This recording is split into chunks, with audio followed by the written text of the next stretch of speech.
నమస్తే, welcome to #you. నేను మీ Rajesh.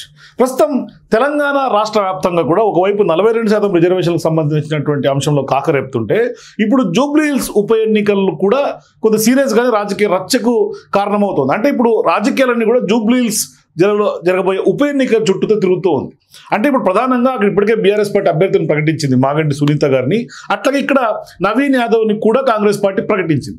So ఇటువంటి నేపథ్యంలో ఇప్పుడు ఎప్పుడైతే నవీన్ యాదవ్కి కాంగ్రెస్ పార్టీ టికెట్ ప్రకటించిందో ఇప్పుడు బీజేపీ అట్లాగే అక్కడ ఉన్నటువంటి రాజకీయ పార్టీలు లేకుంటే ఆశావాహులు పెద్ద ఎత్తున కాంగ్రెస్ పార్టీలో టికెట్లు ఆశించినటువంటి వాళ్ళందరూ కూడా ఇప్పుడు మైండ్ గేమ్కి తెరలేపుతూ ఉన్నారు.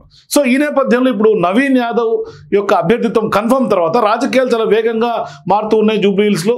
పెద్ద ఎత్తున ఇప్పుడు కాంగ్రెస్ పార్టీలో సీనియర్లుగా కొంత టికెట్ ఎక్స్పెక్ట్ చేసినటువంటి వాళ్ళందరూ కూడా పార్టీని వీడే ఆలోచనలోకి వస్తున్నట్టు కూడా పెద్ద ఎత్తున ప్రచారం జరుగుతుంది. మరోవైపు అంజన్ కుమార్ యాదవ్, ఆయన యాదవ్ సామాజిక వర్గం చెందినటువంటి సీనియర్ నాయకులు, మరోవైపు నవీన్ యాదవ్ కూడా యాదవ్ సామాజిక వర్గం చెందినటువంటి నాయకుడు. సో ఇటువంటి క్రమంలో ఇప్పుడు అంజన్ కుమార్ యాదవ్ టికెట్ కోసం చాలా ఏళ్ల పాటు ఆయన కొంత ఎక్స్పెక్ట్ చేసుకుందని స్పష్టంగా నాకే వస్తుంది అని కూడా ఆయన అనుకున్నటువంటి నేపథ్యం. మరోవైపు తీవ్రస్థాయిలో దాదాపుగా 40 ఏళ్ల పాటు కాంగ్రెస్ పార్టీలో కొంత ఆయన సీనియర్ నాయకుడిగా గుర్తింపు తెచ్చుకున్నారు. మరోవైపు కొంత వర్కింగ్ ప్రెసిడెంట్గా కూడా కొనసాగుతూ ఉన్నారు. ఇటువంటి సందర్భాల్లో తన తనయుడిగా అనిల్ కుమార్ యాదవ్ కూడా ఆయన రాజ్యసభ సభ్యుడిగా ఉన్నారు.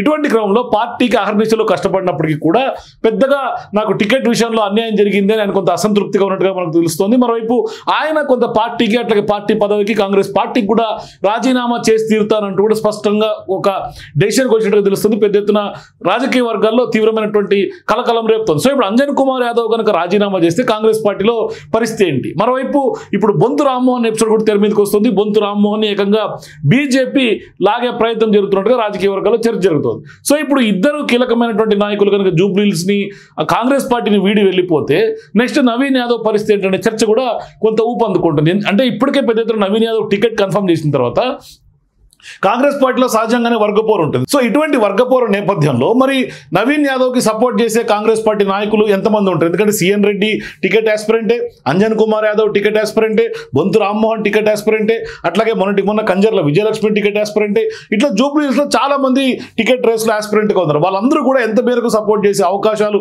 ఉంటాయి అన్నది చర్చ అయితే రాజకీయ వర్గాలు ఇప్పుడు కూడా సాగుతోంది. కానీ ఇప్పుడు ప్రధానంగా జూబ్లీ హిల్స్ ఉప ఎన్నికల్లో అయితే మాత్రం ఇప్పుడు జరుగుతున్నటువంటి పరిణామాలను ఒక కొత్త ట్విస్ట్ లాగా కనిపిస్తోంది. మాజీ మేయర్ బొంతు రామ్మోహన్ కూడా కొంత కాంగ్రెస్ పార్టీని వీడి బీజేపీలో చేరతారనే ప్రచారం కూడా కొంత జోరు అందుకుంటున్నట్టుగా స్పష్టంగా కనిపిస్తోంది. సో ఇప్పుడు జూబ్లీ హిల్స్ టికెట్ హామీ పైనే ఆయన కాషాయ గూటికి చేరతారన్న టాకే ప్రధానంగా రాజకీయ వర్గాల్ని షేక్ చేస్తోంది. సో ఇప్పుడు బీజేపీ నుంచి జూబ్లీ హిల్స్ టికెట్ ఎవరికి ఇవ్వాలనే అంశం పైన కూడా తాజాగా చర్చించి ఒక నిర్ణయం తీసుకునే అవకాశం ఉన్నట్టుగా తెలుస్తుంది. అయితే ఇక్కడ ఈ వ్యవహారంలోనే నిజామాబాద్ ఎంపీగా ఉన్నటువంటి ధర్మపురి అరవింద్ బొంతు రామ్మోహన్కి ఇవ్వాలని కూడా రాష్ట్ర నాయకత్వానికి ప్రతిపాదించినట్లుగా తెలుస్తుంది. అంటే యాదవ్ సామాజిక వర్గం కాబట్టి ఈయన కూడా బీసీ సామాజిక వర్గం చెందినటువంటి నేత కాబట్టి ఇస్తే ఖచ్చితంగా బీజేపీకి కొంత మెరుగైనటువంటి ఫలితాలు వచ్చే అవకాశం ఉంటుంది. దీటైనటువంటి పోటీ జూబ్లీ హిల్స్లో కొంత ఇచ్చే అవకాశం బీజేపీ వైపు నుంచి ఉంటుంది. అందుకని బొంతు రామ్మోహన్ జీహెచ్ఎంసీలో గతంలో మేయర్గా పనిచేసినటువంటి అనుభవం ఉంది కాబట్టి ఆయన ధర్మపురి అరవింద్ కొంత సిఫార్సు చేసినట్టు తెలుస్తుంది. దీంతో ఇన్ని రోజులుగా బీజేపీ అభ్యర్థి ఎవరనే అంశంపైన జరుగుతున్నటువంటి ఊహాగానాలకు ఒక్కసారిగా బ్రేక్ పడింది. తెరపైకి బొంతు రామ్మోహన్ పేరు బీజేపీ నుంచి రావడమే ఇప్పుడు పెద్ద ఎత్తున చర్చనీయాంశంగా మారుతుంది. అంటే ఆశావాహులందరికీ కూడా ఒక రకంగా షాక్ గురవుతున్నటువంటి పరిస్థితి కనిపిస్తుంది బీజేపీలో. అంటే వాస్తవానికి బీజేపీ తమ అభ్యర్థిని తాజాగా శుక్రవారం ఫైనల్ చేయబోతున్నట్లుగా కూడా కొంత విశ్వసనీయ వర్గాల సమాచారం తెలుస్తుంది. ఇటువంటి సందర్భాల్లో బొంతు రామ్మోహన్ పేరు తెర మీదకి రావడమే ఇప్పుడు కొత్త చర్చకు దారితీస్తుంది బీజేపీ వైపు నుంచి. సో ఇప్పుడు ఆశావాహులందరూ అంటే లంకల దీపక్ రెడ్డి ఇప్పుడు ప్రధానంగా తనకే టికెట్ అనే ఆశలో ఉన్నారు. జూటూరు కీర్తిరెడ్డి ఉంది. సో ఇటువంటి సందర్భాల్లో లంకల దీపక్ రెడ్డి గురించి కూడా కొంత సర్వేల్లో కొంత నెగిటివ్ ఫలితాలు బీజేపీకి వచ్చినటువంటి నేపథ్యంలోనే పార్టీ అంతర్గత చర్చలో ఎంపీగా ఉన్నటువంటి అరవింద్ ఇటువంటి కొంత సజెషన్స్ వ్యాఖ్యలు చేసినట్టుగా మనకు తెలుస్తోంది. సో ఇప్పుడు మాజీ మేయర్ బొంతు రామ్మోహన్ కనుక ప్రస్తుతం ఆయన కాంగ్రెస్లోనే కొనసాగుతున్నారు. ఆయన టీపీసీసీ ఉపాధ్యక్షుడిగా కూడా ఉన్నారు ఆయన. సో ఇటువంటి సందర్భాల్లో జూబ్లీ హిల్స్ ఉప ఎన్నికల టికెట్ ఆశించి భంగపడినటువంటి నేతల్లో ఈయన కూడా ఒకరు. ఎందుకంటే అంజన్ కుమార్ యాదవ్తో పాటుగా బొంతు రామ్మోహన్ కూడా ఉన్నారు. సో అధిష్టానం కనుక ఇప్పుడు నవీన్కి టికెట్ ఇచ్చింది కాబట్టి ఫైనల్ చేసినటువంటి నేపథ్యంలో ఇప్పుడు వీళ్ళందరి ఆశలు కూడా అడియాసలు అయినాయి. అందుకని ఈ నేపథ్యంలో అరవింద్ కొంత కావాలనే బొంతు రామ్మోహన్ పేరు ప్రతిపాదించినట్టుగా అంటే స్పెక్యులేషన్స్కి కొంత కేంద్ర బిందువు చెప్పినట్టుగా మరోవైపు బొంతుకి కొంత బీజేపీ కూడా టచ్ లో ఉంటారని, అంటే నిప్పులైందే పొగరాదు కదా, అందుకని ఇప్పుడు ఖచ్చితంగా టచ్ లో ఉంటారనే చర్చ కూడా జోరు అందుకుంటుంది. మరి ఇప్పుడు బీజేపీ టికెట్ కనుక రామ్మోహన్ కి ఇస్తే మరి ఖచ్చితంగా పెద్ద ఎత్తున రాజకీయంగా జూబ్లీ హిల్స్ కొంత సీరియస్ ఫైట్, ట్రయాంగిల్ ఫైట్ అయ్యే అవకాశాలు ఉంటాయి. మరి ఇప్పుడు బీజేపీ ఇప్పటికే జూబ్లీ హిల్స్ బైపోల్కి సంబంధించి అభ్యర్థిని ఇంకా ప్రకటించాల్సినటువంటి అవసరం ఉంది, ఇంకా ప్రకటించలేదు, కొంత ఆలస్యమైనటువంటి పరిస్థితి ఉంది. సో ఇప్పుడు కాంగ్రెస్ ప్రకటించిన తర్వాత తమ అభ్యర్థిని ఫైనల్ చేయాలనే ఆలోచనలోనే బీజేపీ కావాలనే ఆలస్యం చేసినట్టుగా కూడా కనిపిస్తోంది. సో ఇప్పుడు టికెట్ ఆశించి భంగపడినటువంటి వారిని, బలమైనటువంటి అభ్యర్థిని కొంత బీజేపీలోకి లాగేందుకు బీజేపీ స్కెచ్ వేసుకున్నట్టుగా స్పష్టంగా మనకు కనిపిస్తోంది. ఇదే అభిప్రాయం రాజకీయ విశ్లేషకులు కూడా అభిప్రాయపడుతున్నారు.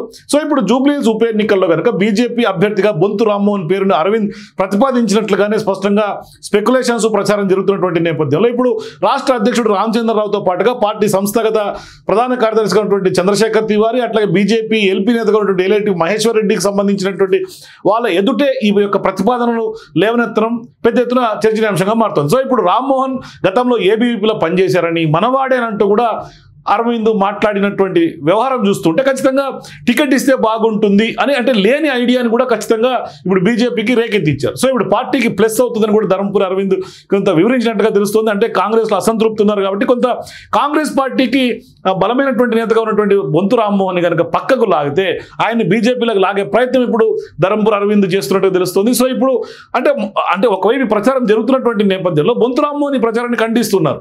నేను ఖచ్చితంగా కాంగ్రెస్లోనే ఉంటాను, కాంగ్రెస్ వీడే పరిస్థితి లేదు, జూబ్లీ హిల్స్ బైపోల్లో నేను ఎక్కడ కూడా బీజేపీ నుంచి కూడా పోటీ చేస్తానని కూడా నాకు ఎటువంటి ఆలోచన లేదు, నేను అటువంటి ఆలోచన చేయట్లేదు, ఈవెన్ కాంగ్రెస్ పార్టీలో కూడా నేను తప్పుకుంటున్నాను రేసులో నుంచి అని చెప్పినటువంటి మొదటి వ్యక్తి నేను, కాబట్టి నాకు బీజేపీ టికెట్ ఇచ్చినా కూడా నేను వెళ్ళే పరిస్థితి లేదు. కానీ బీజేపీ అయితే గాలం వేస్తోంది.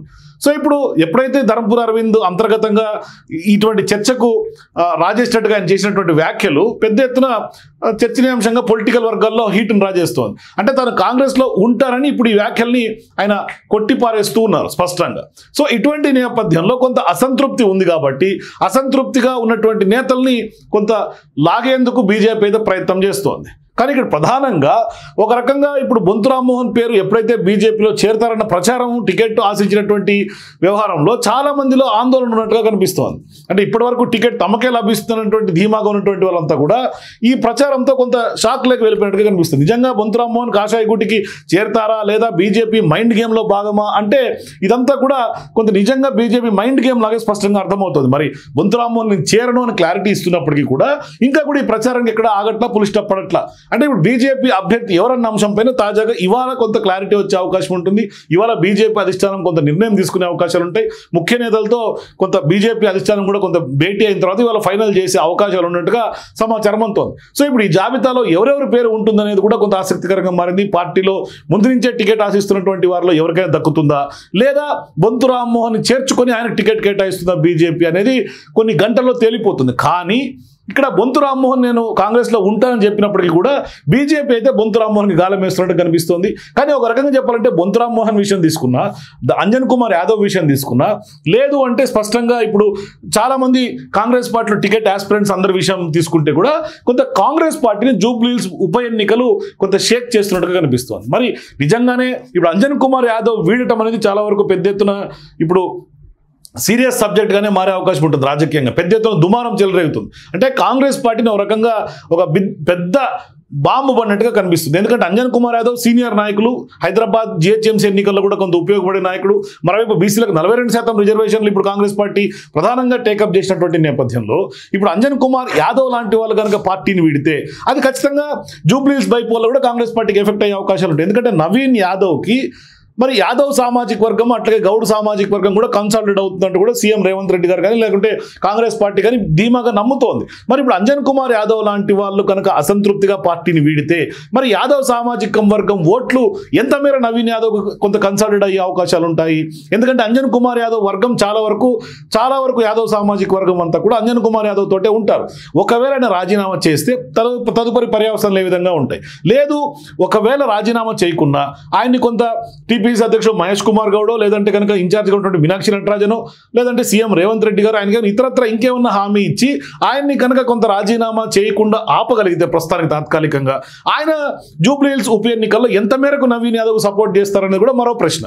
సో ఇప్పుడు ఆయన సైలెంట్ అయిపోతారా, లేదు క్రియాశీలకంగా నవీన్ యాదవ్ గెలుపులో ఆయన నేను దగ్గరుండి గెలిపిస్తానని ఆయన భుజస్కంధాల మీద వేసుకుంటారా, ఇదంతా కూడా తెలియాలి. ఎందుకంటే ఇప్పుడు ప్రధానంగా రాజకీయాల్లో ఏదైనా సాధ్యమే, నిప్పులైందే పొగరాదు. ఇప్పుడు ఆయన స్పష్టంగా అసంతృప్తి కారణం కూడా ఖచ్చితంగా ఇప్పుడు బయటకు వచ్చి మీడియా ముఖంగా చెప్తున్నటువంటి నేపథ్యంలో 40 ఏళ్ల పాటు కాంగ్రెస్ పార్టీ కష్టపడి పనిచేశాను, నాకు ఇప్పుడు జూబ్లీహిల్స్ టికెట్ దగ్గర నాకు అవమానం జరిగింది, నాకు కొంత ఇబ్బంది కలిగేలాగా కనిపిస్తోంది అంటే ఆయన కొంత టికెట్ లభించకపోవటమే కొంత ఆయన ఇబ్బందులు పడినట్టుగా ఖచ్చితంగా కనిపిస్తోంది. మొత్తం మీద ఇప్పుడు అంజన్ కుమార్ యాదవ్ అసంతృప్తి అయినా, బీజేపీ మైండ్ గేమ్ తోటి బొంతు రామ్మోహన్ లాగే ప్రయత్నం తీసుకున్నా కొంత కాంగ్రెస్ పార్టీని కొంత షేక్ చేస్తున్నట్టు కనిపిస్తోంది. మరి నవీన్ యాదవ్ గెలుపులో ఇవన్నీ కూడా అంటే మరి ఇప్పటికే సర్వేలు కొన్ని సర్వేలు బీఆర్ఎస్కి చెప్తున్నాయి, కొన్ని సర్వేలు కాంగ్రెస్ పార్టీకి కూడా చెప్తున్నాయి. మరి ఇటువంటి నేపథ్యంలో ఇప్పటిదాకా ధీమాగా ఉన్నటువంటి నవీన్ యాదవ్ ఆయన మీద ఆరోపణలు ఉన్నాయి. తాజాగా ఓటర్కి సంబంధించినటువంటి కార్డులు పంపిణీ విషయంలో కూడా కొంత ఆయనకి క్రిమినల్ కేసులు కూడా నమోదైనాయి. ఇటువంటి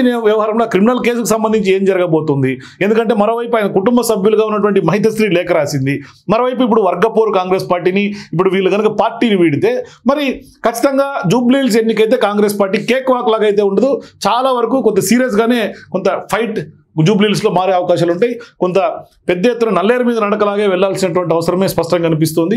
సో చూద్దాం జూబ్లీహిల్స్లో బైపోల్లో ఏం జరగబోతుంది, మరి కాంగ్రెస్ పార్టీ ఈ వ్యవహారాలన్నింటినీ కూడా ఏ విధంగా హ్యాండిల్ చేస్తుంది. ఎందుకంటే సీఎం రేవంత్ రెడ్డి గారి మార్క్ నవీన్ యాదవ్ అభ్యర్థిత్వం ఎన్నికపైన ఉన్నటువంటి నేపథ్యంలో మరి ఆయన ఇష్యూస్ అన్నింటినీ కూడా ఏ విధంగా సెటరేట్ చేస్తారు, మరి ఏం జరగబోతుంది జూబ్లీహిల్స్ కాంగ్రెస్లో. సో మీరు కూడా మీ అభిప్రాయాల కింద కామెంట్స్ తెలియజేయండి. For more videos please watch #.